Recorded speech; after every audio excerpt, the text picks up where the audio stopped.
In the middle of the Second World War, transport aviation became one of the essential elements of sustaining military operations. It enabled the delivery of ammunition, medical supplies, maps, and equipment to forward positions. And in some cases, it provided evacuation for the wounded. But over territories where heavy fighting was taking place, every transport mission carried significant risk. Weather instability, worn-out engines, limited navigation equipment, and dense anti-aircraft defense made these flights unpredictable.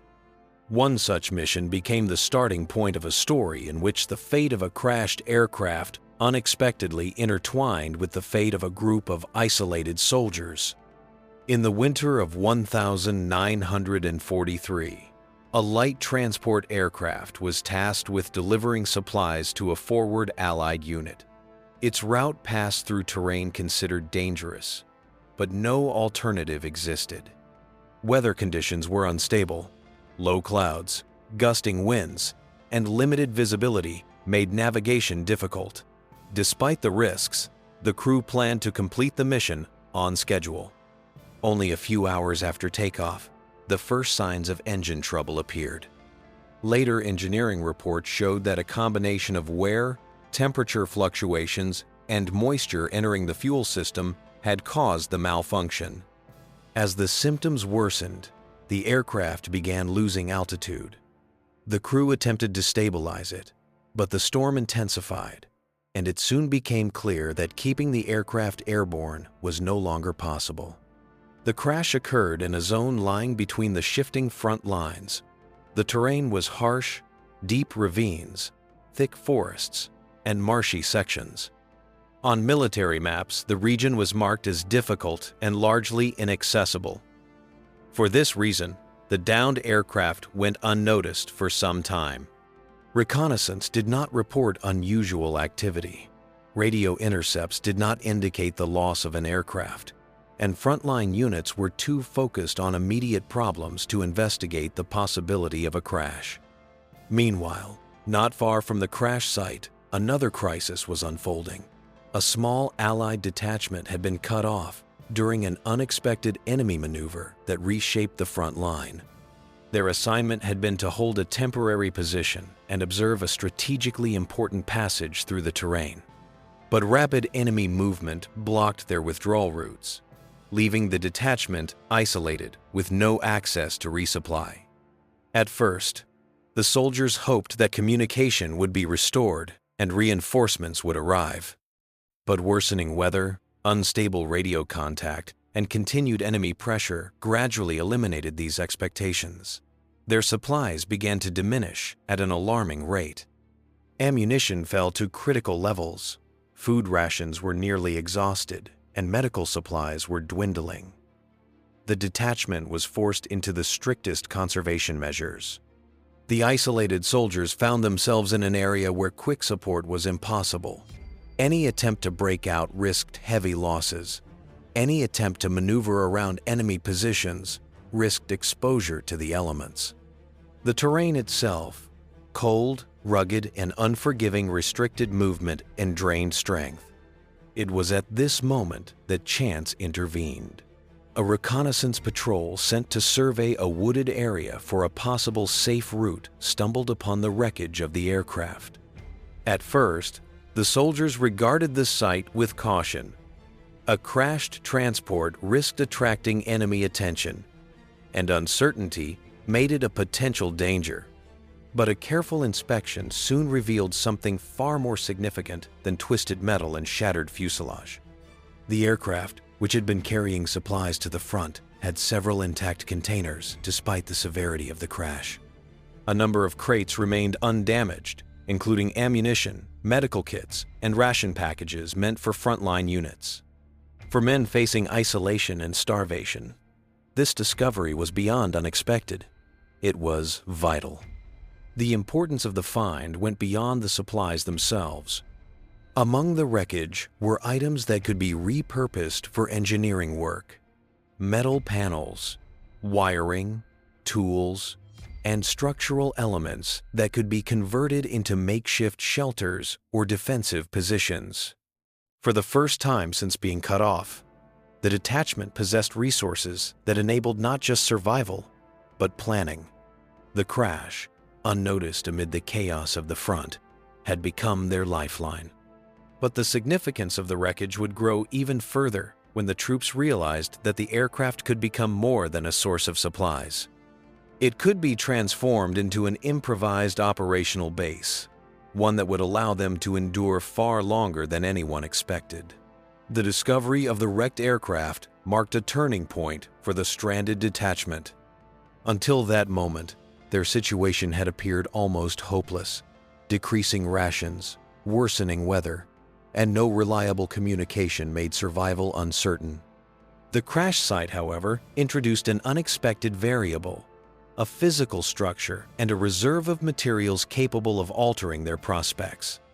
What initially seemed like a random wreck soon revealed itself as a foundation for renewed planning. The first step was to assess the condition of the wreckage. The fuselage was heavily damaged at the front, but the central and rear sections remained structurally recognizable. Certain panels were bent or torn, yet many parts retained enough integrity to serve as shelter or defensive cover. The interior held several compartments that had survived the impact relatively intact. Within these areas, the soldiers found rations, bandages, water containers, and spare components packed for transport. Each of these discoveries had immediate value. The most crucial element was food. The rations were not enough to sustain the entire detachment indefinitely, but they offered several additional days of nutrition time that could be used for repair efforts, establishing a safer perimeter, and trying to re-establish communication.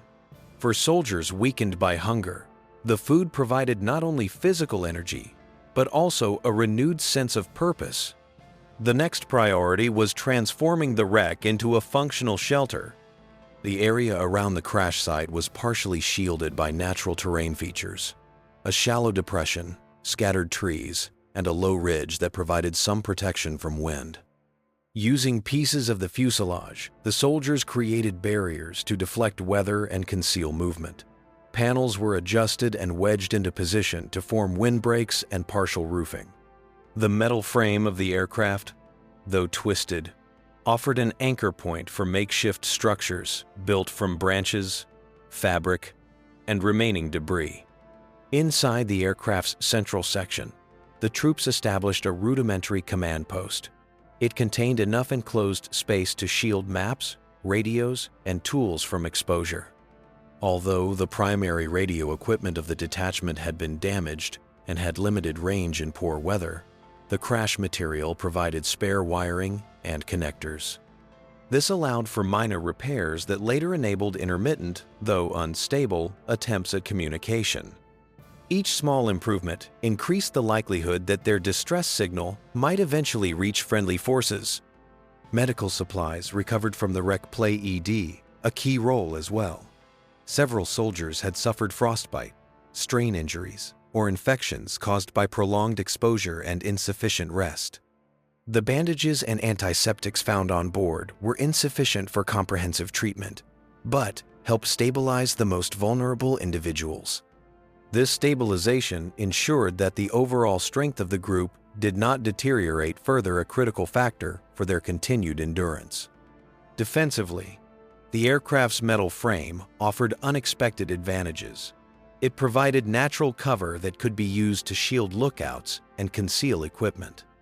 Soldiers repositioned sections of the fuselage to create a more defensible perimeter.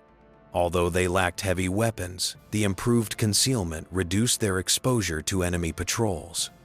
The wreck's unusual shape blended partially into the broken terrain, making it difficult for distant observers to identify it as an active position.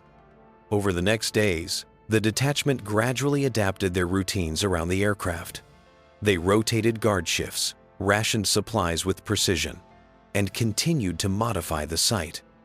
The crash gave them a static point of reference, something that had been missing since their isolation. Without such a point, movement through the terrain had been risky and exhausting. Now, the wreck offered a stable base from which reconnaissance patrols could operate more safely. Weather conditions remained harsh. Snowfall alternated with strong winds, and visibility fluctuated unpredictably.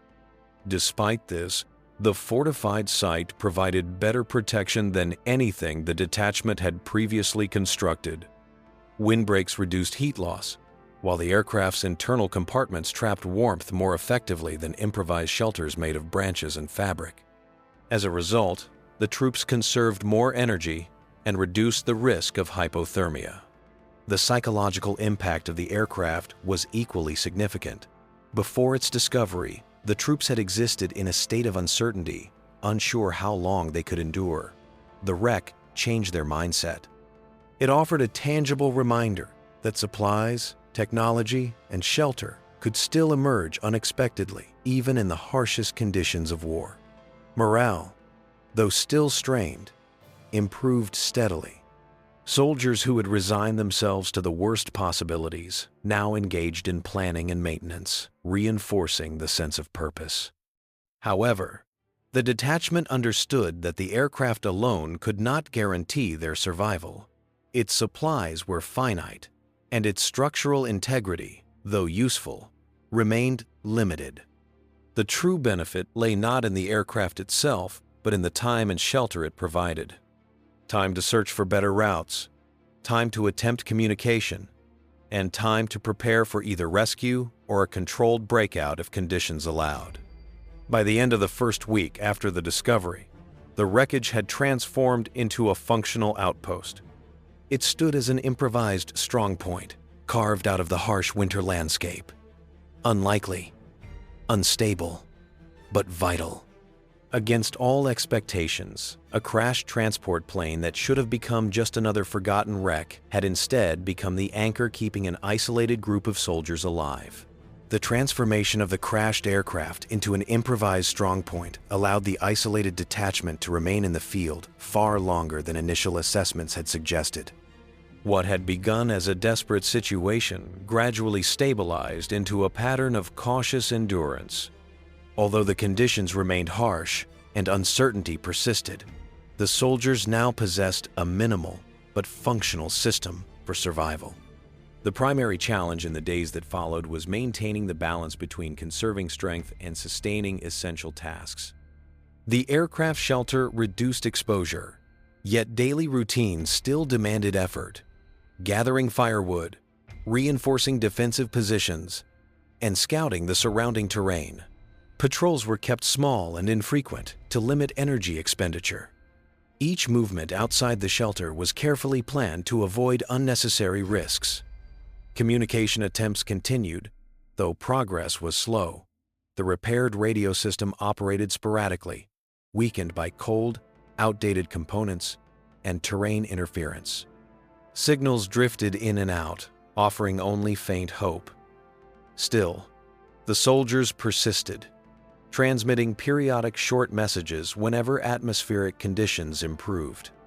Even the slightest acknowledgement from distant friendly units could change their entire situation. But days passed without confirmation.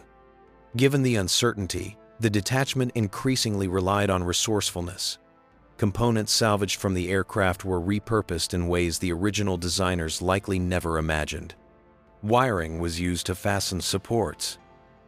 Fabric from damaged sections became insulation, and metal fragments turned into tools or structural braces. Over time, the fortified wreck took on the appearance of a small, compact encampment. Part aircraft, part improvised shelter, part defensive position. Food supply remained limited, requiring strict rationing. The transport rations found in the wreckage had extended their endurance, but were not abundant. The harsh winter environment offered little opportunity to supplement them. Snow-covered vegetation and scarce wildlife made foraging impractical. Melting snow provided water, though the process was slow and energy-consuming. Despite these constraints, the detachment was now in a dramatically better position than they had been before finding the crash. Fatigue remained a constant factor. Sleep was often disrupted by cold, distant artillery, or the need to rotate guard shifts. Still, Compared to the exposed, makeshift shelters they had relied on earlier, the aircraft's interior allowed for longer and more restorative rest. The warmth retained within the structure limited, though it was helped prevent further medical deterioration. Stabilized injuries and reduced exposure kept more men combat capable, which strengthened the detachment's resilience. Enemy activity in the region intensified intermittently. Patrols passed nearby, and distant troop movement was occasionally audible through the trees. This unpredictability required the soldiers to maintain strict discipline regarding visibility and noise. The aircraft's form, half buried in snow and partially camouflaged by debris and natural cover, helped prevent detection. Its unusual silhouette blended into the terrain more effectively than expected. The soldiers reinforced this camouflage by covering reflective surfaces and arranging branches to obscure recognizable shapes. During quieter periods, the soldiers focused on improving internal organization. Equipment was sorted, inventory lists updated, and each section of the makeshift shelter assigned a function. Even small acts of order contributed to maintaining morale. The existence of a designated space for rest, another for tools, and another for medical items helped the detachment operate with greater efficiency. As the days accumulated, the aircraft served not only as shelter, but also as a psychological anchor. In a landscape defined by uncertainty, the wreck provided continuity. It was a fixed point in their mental map, a reminder that not all variables were beyond their control. This sense of stability proved essential. Soldiers facing isolation often struggled with the psychological strain of unpredictability, but the aircraft offered a focus around which routines could form. Weather shifts presented ongoing risks. Sudden snowstorms tested the integrity of the reinforced structure. On several occasions, the soldiers had to dig out sections of the fuselage or resecure panels loosened by wind. Yet each challenge strengthened the outpost, as the troops adapted their construction methods and gained experience with the materials. Despite the inherent fragility of their situation, the detachment gradually achieved a state of endurance that surprised even themselves. They had outlasted their original rations, survived multiple storms, avoided enemy detection, and maintained enough operational capability to respond to new developments. What initially seemed a temporary reprieve had turned into a sustainable, albeit precarious, mode of survival. As the third week approached, the soldiers realized they had persisted far longer than anyone on the outside would have believed possible. The aircraft, once a symbol of failure and loss, had become the framework for their continued existence. Its broken structure held together their dwindling hope, shielding them from the worst of the winter and allowing them to endure in the narrow space between collapse and rescue. Yet they also understood that time remained their greatest adversary. Supplies continued to shrink, and communication remained unreliable. The aircraft could help them survive, but it could not decide their fate. Whether rescue would come or whether they would be forced to attempt a risky breakout remained an unresolved question hanging over every task they performed.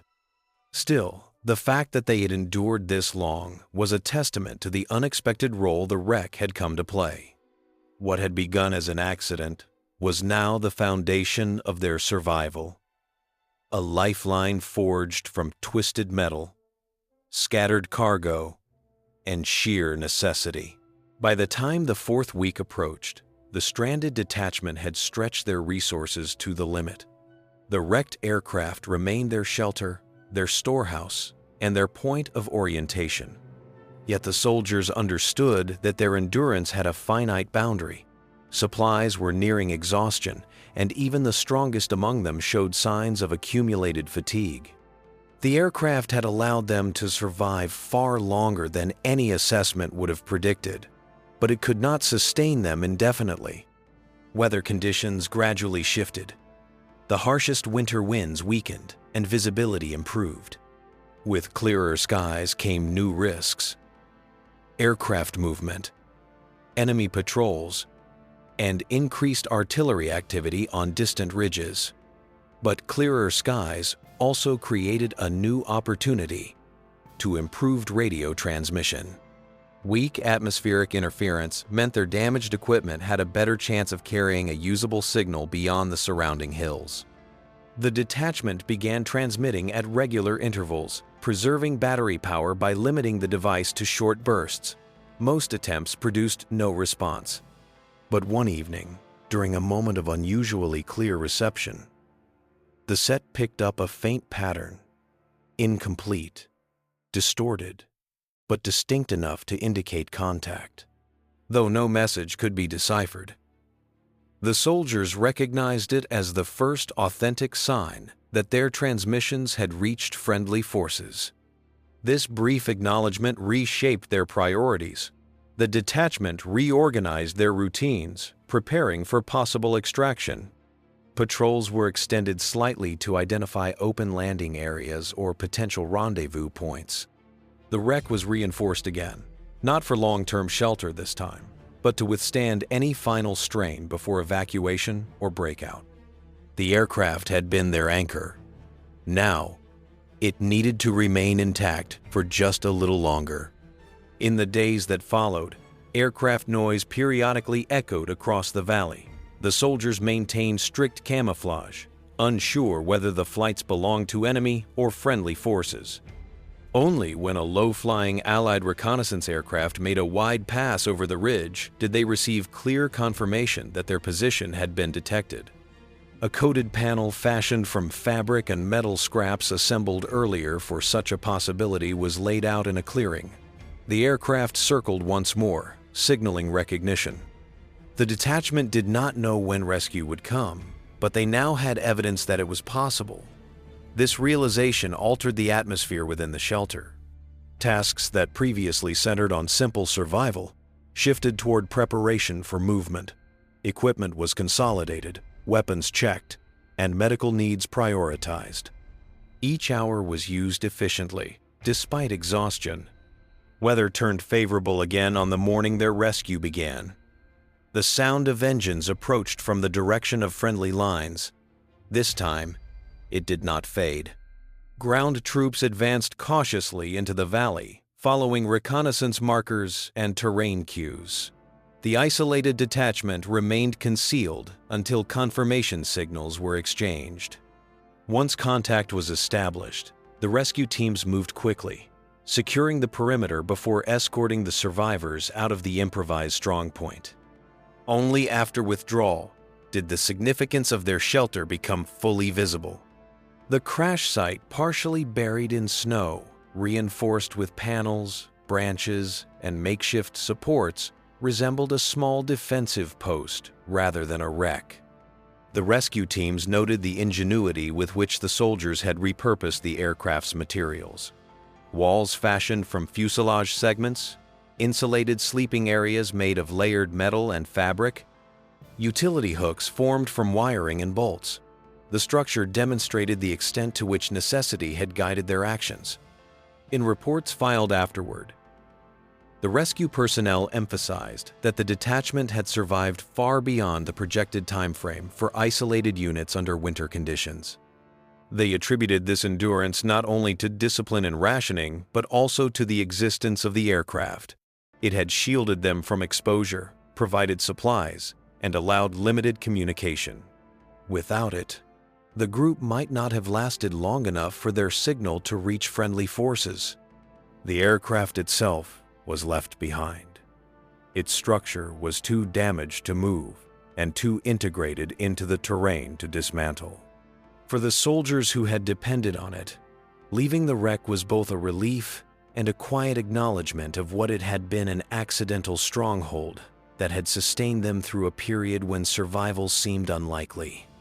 In the weeks that followed their rescue, the story became part of operational briefings, illustrating how unexpected resources could alter the course of isolated units. It served as an example of adaptability, not heroics, a reminder that endurance during war often depended on improvisation rather than strength alone. What had begun as a crash in an unremarkable stretch of wilderness ultimately became the deciding factor in the survival of a stranded detachment. The aircraft, broken and abandoned, had become their lifeline. It provided time, shelter, and the slim margin needed to turn isolation into rescue. And even after the soldiers left, the wreck remained where it had fallen, a silent monument to the narrow space between chance and survival during the war.